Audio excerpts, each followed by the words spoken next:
अत 26वां अध्याय श्री कार्तिक महात्म्य। भगवान श्री कृष्ण बोले, पहले उज्जैन नगरी में ब्राह्मण कर्म से रहित पाप युक्त है कर्म जिसके और अत्यंत दुष्ट है बुद्धि जिसकी, ऐसा धनेश्वर नामक एक ब्राह्मण रहता था। वह रस, कंबल, चर्म आदि बेच करके वाणिज्य से जीविका करता था और चोरी, वैश्यागमन और सुरापान भी सदा करता था और उसका मन संताप युक्त रहता था। वह धनेश्वर ब्राह्मण खरीदने और बेचने के निमित्त देश देशांतर में फिरता हुआ महिष्मति अर्थात महेश्वरी नामक नगरी को गया। महिष द्वारा पहले बसाई जाने के कारण इसका नाम माहिष्मति हुआ। पाप को नाश करने वाली नर्मदा नदी नगरी को परकोटा हो रही है। वहाँ वह धनेश्वर अनेक गांवों से आए कार्तिक के व्रत करने वालों को देख 1 महीना वहाँ निवास किया। वह बेचने के निमित्त नित्य नर्मदा नदी के 3 भ्रमण करता हुआ नहाए, जप तथा देवताओं की पूजा में लगे हुए ब्राह्मणों को देखता रहा। कोई पुराण पढ़ रहे हैं, कोई पुराणों को सुनने में लगे हैं और कोई विष्णु के नृत्य गान और बाजादि को सुनने में लगे हैं। किसी को विष्णु मुद्रा में अंकित और तुलसी की माला धारण किए हुए वहां धनेश्वर कौतुक युक्त मन होकर देखता रहा। नित्य वहां भ्रमण करता हुआ वह धनेश्वर वैष्णव के दर्शन और स्पर्श संभाषण से विष्णु के नाम को जो स्मरण है उसे प्राप्त हुआ। इस प्रकार 1 महीना स्थित होकर धनेश्वर की जाती हुई कार्तिक की उद्यापन विधि को और भक्ति सहित जो हरि का जागरण है उसे देखा।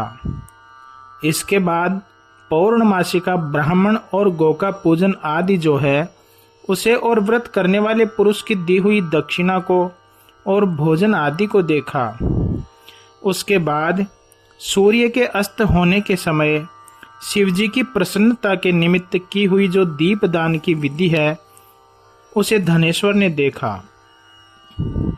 उस तिथि में शिवजी द्वारा त्रिपुरासुर के रचित 3 पुरों का दाह किया गया है।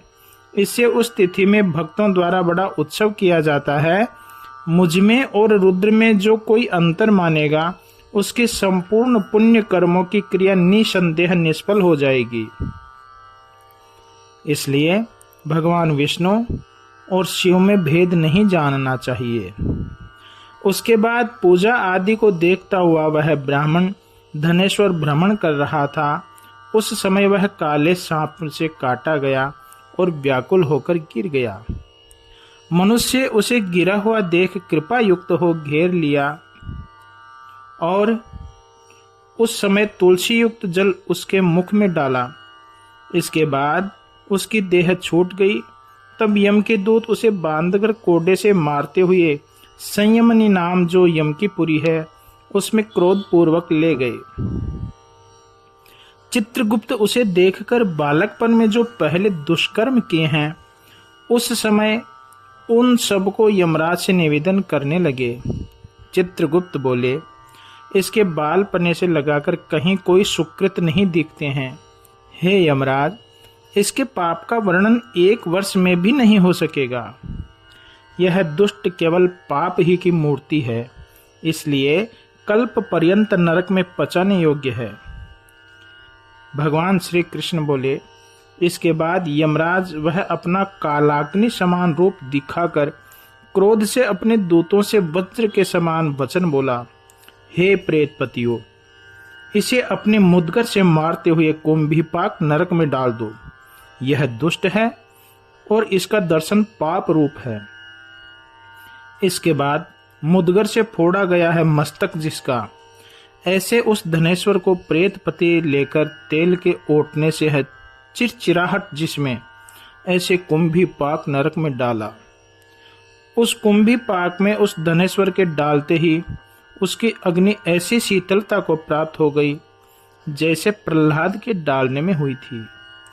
यह बड़ा आश्चर्य देखकर प्रेतपति विस्मय युक्त हो वहां से आकर उस समय यम से कहने लगा, यमराज भी प्रेतपति द्वारा निवेदन किया जो कौतुक है उसे सुनकर यह कैसी बात है, ऐसे कह बुलाकर विचार करने लगे।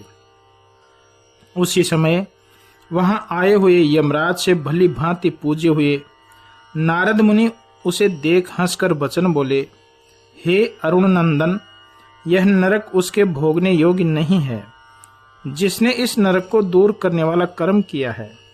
जो मनुष्य पुण्य करने वाले मनुष्य का दर्शन, स्पर्श और उनसे संभाषण करते हैं तो वह दर्शन आदि का करने वाला मनुष्य पुण्य कर्म करने वाले मनुष्य से 6ठा भाग निश्चय ही पाता है। धनेश्वर तो अगणित कार्तिक व्रत करने वाले मनुष्यों के संसर्ग में महीना भर रहा है, अतः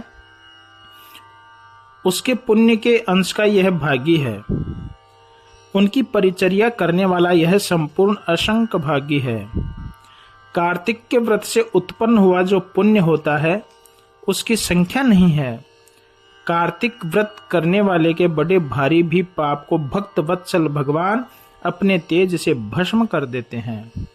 अंत समय में यह धनेश्वर वैष्णव से तुलसी दलों से मिले हुए नर्मदा के जल से स्नान कराया गया है, भगवान नाम सुनाया गया है।